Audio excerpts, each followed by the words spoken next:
சந்தியா ஜானகி சீரியல்ல இப்போ ஒரு அல்டிமேட்டான ஒரு ப்ரோமோ வந்திருக்கு. மிஸ் பண்ணாம ஃபுல்லுடையும் கேளுங்க. அதுக்கு முன்னாடி இந்த வீடியோ பிடிச்சிருந்துச்சுன்னா லைக் பண்ணி பாருங்க. ரொம்ப பிடிச்சிருந்துச்சுன்னா நம்ம சேனலுக்கு வந்து சப்ஸ்கிரைப் பண்ணி கண்டினியூஸா ஆதரவு வந்து தாங்க. குமார் கிட்ட தகவல் வந்து சொல்லிடுறாங்க. சீனு வந்து எங்க இருக்காங்கன்னே தெரியல. நீங்க என்னன்னு பாருங்கண்ணே அப்படின்னு சொல்லும்போது, என் ஃப்ரெண்டுக்கு வந்து லொகேஷன கண்டுபிடிக்கிறதுலாம் தெரியும். நான் அவன வச்சு பார்த்துக்கிறேன்னு சொல்லி, சீனு இப்ப எங்க இருக்காங்கிற நம்பர வந்து குடுக்குறாங்க. இந்த இடத்துல இருக்கான்னு சொன்னோனே, அப்படியே அந்த இடத்துல வந்து குமார் மட்டும் மாஸா வந்து போயிட்டு இருக்காங்க அந்த இடத்துல. அப்பன்னு பார்த்து குடோன வந்து சுத்தி சுத்தி பார்க்குறாங்க. எத்தன பேர் இருக்காங்க அப்படின்னு சொல்லி பார்த்தா, ஒரு 4 பேர் இருக்காங்க. 4 பேர் தானடா! இதெல்லாம் நான் தூசி போல ஊதி தள்ளிடுவேன் அப்படின்னு சொல்லிட்டு இருக்கிறப்ப, மகாலிங்கம் இப்பதான் வந்து இந்த விஷயத்துல நான் வந்து இருக்கேன்னு தெரியவே கூடாதுன்னு சொல்லிட்டு, அந்த இடத்துல கடந்து போயிட்டாங்க. கார் எடுத்துட்டு போயிட்டாங்க.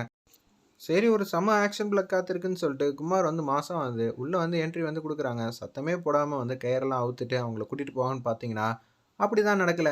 அவங்க குமார் வந்து, "என்னப்பா இங்க யாருமே இல்லையா? வாங்கப்பா, இங்க ஒரு பெரிய மனுஷன் வந்திருக்கன்ல" அப்படின்னு சொல்லும்போது, "யார்றா அது வந்திருக்கிறது?" அப்படின்னு சொல்லி போய் பார்க்குறாங்க. "ஏய் என்னடா இவன்? நம்பலாம் இங்க யாருமே இல்ல. இவன் பாட்டுக்கு வந்து கயிற அவுத்து போட்டுட்டு கூட்டிட்டு போயிருக்கலாம்ல. இவன் என்னடா நம்மகிட்ட பேசிட்டு இருக்கான்?" "தம்பி, நான் ஆளு இருக்கிறத சைஸ பார்த்தாலே நீ எல்லாம் பயந்து ஓடிறணும் தம்பி. என்கிட்டலாம் பிரச்சனை பண்ணணும்னு நெனைக்காத. தம்பி நமக்கு தெரிஞ்ச தம்பி. அவனுக்கு இன்னைக்கு கல்யாணம்.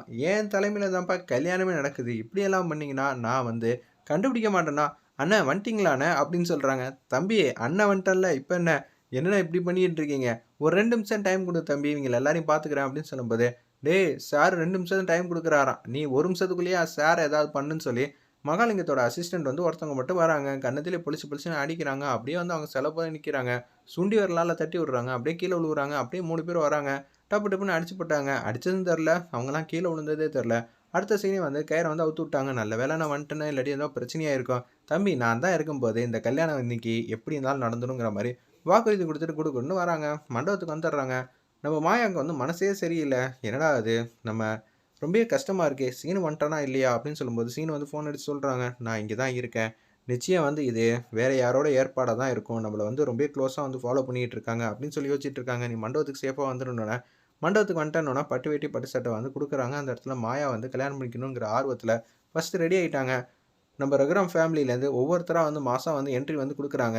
ஒரு தூணுக்கு பின்னாடிலேருந்து பார்க்குறாங்க. நம்ம சீனு, எப்புட்றா நான் மாலையும் கழுத்துமா வந்து ஸ்டேஜ்ல போய் உட்கார போறேன். இதெல்லாம் பார்த்தா ரகுராமால தாங்க முடியுமா? நம்ம மேல மிகப்பெரிய நம்பிக்கை வந்து வச்சிருந்தாங்களே! கல்யாணம் முடிஞ்சதுக்கப்புறம் அவர் முன்னாடி போய் நிக்கிறதுங்கிறது வேற விஷயம். ஆனா, அவர் முன்னாடியே தாலி கட்டுறதுங்கிறது, இது எல்லாம் நெனச்சே பார்க்காத விஷயமாச்சே! அப்படின்னு சொல்லி ரொம்பவே சோகமா வந்து யோசிச்சுட்டு இருக்காங்க. அவங்களால கூனி குருவி போய் நிக்கிறாங்க அந்த இடத்துல. மாயாக்கு வந்து கல்யாணம் ஆகுற ஸ்டேஜ் வர வர, அவங்க மனசு வந்து என்னமோ வந்து உறுத்துற மாரி ஆயிடுச்சு. பெரியப்பா வந்து நம்பள எப்படியெல்லாம் பார்த்துட்டு இருந்தாங்க. மாயா என்னோட பொண்ணுன்னு சொல்லிக்கிட்டே இருந்தாரு.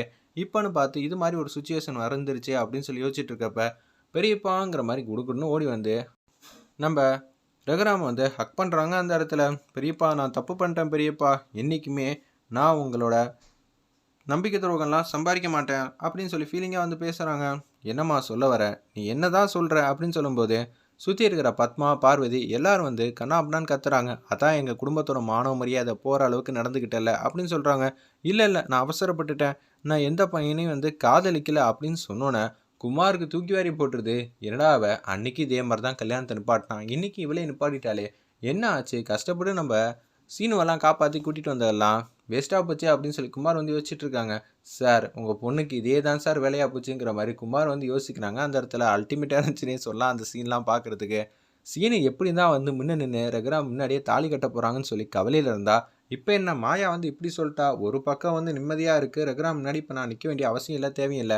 ஆனா அதே சந்தர்ப்பத்துல மாயா இப்படி பண்ணிட்டாளே அப்படின்னு சொல்லும்போது, கிஷோர் வந்து கேட்கறாங்க, மாயா தெளிவான முடிவு தான் எடுத்தியா? நான் எப்போதும் வந்து ரகுராமோட மனசு கோணி நடந்துக்கவே மாட்டேன். ஏன்னா, நான் அவரோட பொண்ணு. ஆமா, இந்த நொடியிலேருந்து என் குடும்பத்தோட கௌரவம் தான் பெருசுன்னு தன்னோட வாழ்க்கையே தூக்கி எறிஞ்சாலும் மாயா, அப்பயே நான் முடிவு பண்ணிட்டேன். இவ தான் என்னோட பொண்ணு. இது எல்லாரும் முன்னாடி இந்த சபையில அடிச்சு சத்தியம் பண்றேன். மாயா என்னோட பொண்ணு தான் ரகுராம் வந்து ஆவேசமா வந்து மாயா விட்டு குடுக்காம பேசுறாங்க அந்த இடத்துல.